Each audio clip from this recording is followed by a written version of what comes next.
Bismillahirrahmanirrahim. Assalamu alaikum, guys. Today we will discuss the strategic culture in the series of lectures of international relations. You can find the playlist by subscribing this channel.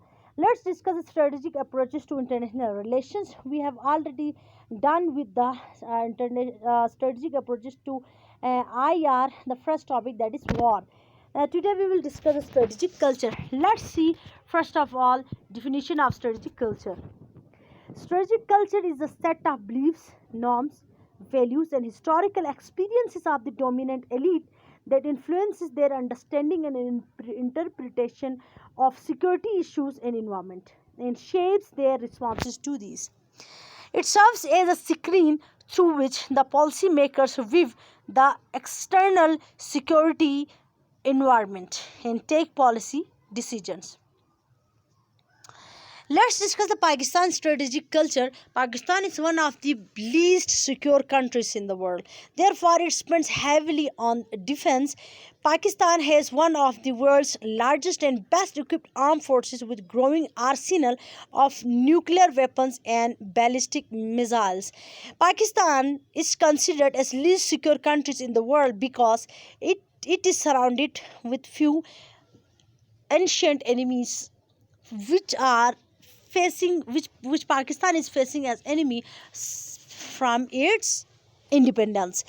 You may all know about the India, and Afghanistan is another major challenge for Pakistan. Pakistan's roots of insecurity.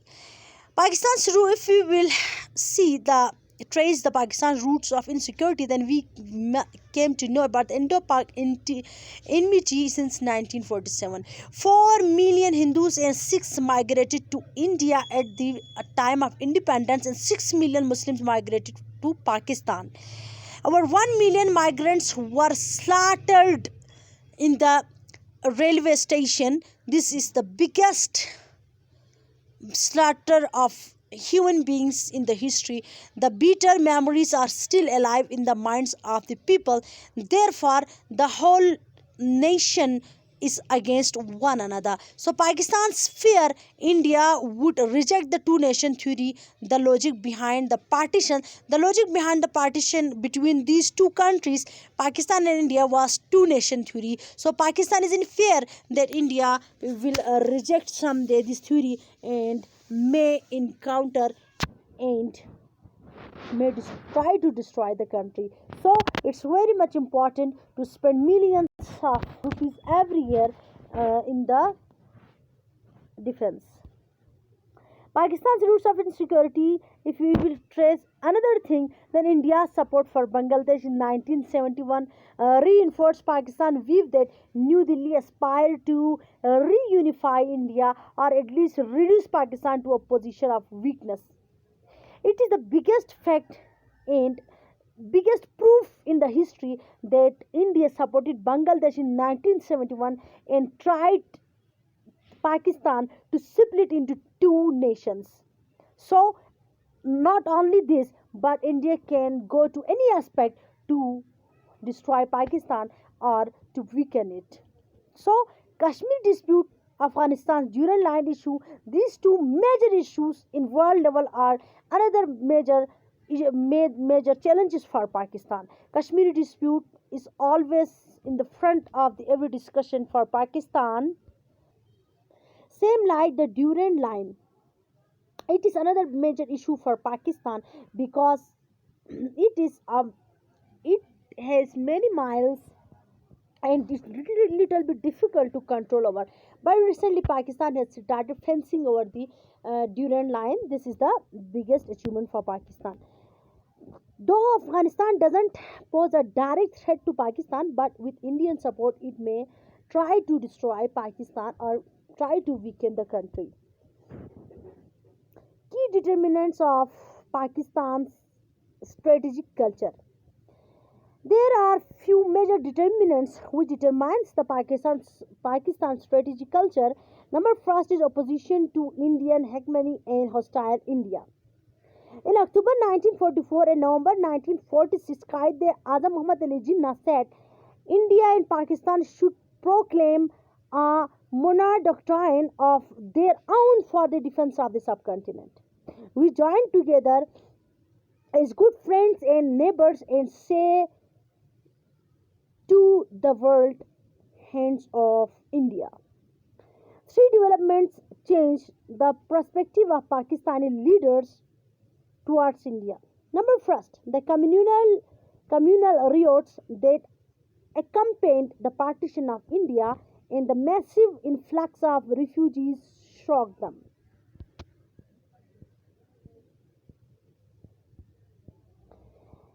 Number second is Afghanistan's irredentist claims. Afghanistan's irredentist claims on Pakistan's treaty intensified insecurity of Pakistan. In 1947, it laid claim on the northern western frontier province and parts of Balochistan. It opposed Pakistan's entry into the UNO. Border clashes between the two countries in the 1950s and 1960s. Diplomatic relations were severed twice in 1955 and 1962. Afghanistan was a weaker military power but was supported by India and Soviet Union in 1950s. Two front wars was perceived by the security elite of Pakistan. Number third, role of Islam. The historical narratives highlight the advent of Islam in India, glorify Muslim rule and define Pakistani identity with reference to Islam and the Muslim rule. If we will see back to the history, then we came to know that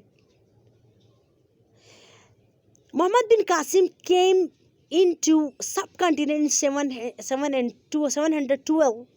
So Muslims always say that their rule was India was more than the Hindus and any other religion. So Islamic orientations and values are so deeply rooted in the society. The Islamic notions Shaheed, that is martyr, Ghazi, victorious, and Jihad fi Sabilillah, holy war in the name of Allah, are emphasized as the major sources of inspiration for the Pakistani military in the war and peace. National Security Policy Guidelines. These determinants and sources of insecurity shape the world view of security elite towards regional and international politics with policy options.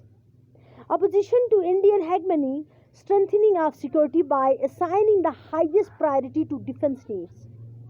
Optimism about military capabilities and optimism about allies cooperation. Number first is acquire nuclear capability for deterrence. Pakistan has waged a determined campaign to acquire the deterrent ever since 1971. Despite Pakistan's declaration of a nuclear weapon device in May 1998 and numerous test flights of various missile delivery systems, the expansion, diversification, and security of its deterrent remain key priorities, especially as Indian military might continue to grow. Deterrence is built on a strong conventional nuclear capability and a demonstration of its willingness to run high risk and pay high cost to deter aggression. Number second is foreign financial aid. To compensate Indian manpower, size, international position, strong economy, large market, etc., acquire foreign aid and allies. Stability on Pakistan's western borders. Pakistan's western border contains Taliban or any other group with religious militant tendencies to check the influx of refugees, drug traffickers, and organized criminal networks having a cordial relations with the friendly Afghan government. Pakistan can stabilize itself by stabilizing the western borders can make friendly relations with the Afghan government and must think about the Pakistan Taliban and must pay them their rights and avoiding them to destroy Pakistan's civil people. Other things which Pakistan must do: refugees must be controlled, because every year thousands of people from Afghanistan came to Pakistan as refugee. Drug trafficking is another biggest problem for Pakistan, in organized criminal networks also. So Pakistan have recently started the fencing of the western border, which is best for Pakistan's security. Identification with Muslim issues. Two-nation theory that brought Pakistan into being plays an important role in shaping national identity and foreign policy. So, Pakistan always must identify itself positive with the Muslim issues. After independence, Muslim nationalism became a nationalist ideology. So, Islam guides Pakistan to support Muslim causes all over the world. To conclude, we can say that acute insecurity developed in the early years of Pakistan due to troubled relations with India and Afghanistan. Indo-Pakistan trust deficit is the result of historical narratives of the pre-independence period, the troubled bilateral relations in the post-independence period. Pakistan will not accept Indian hegemony in the South Asia.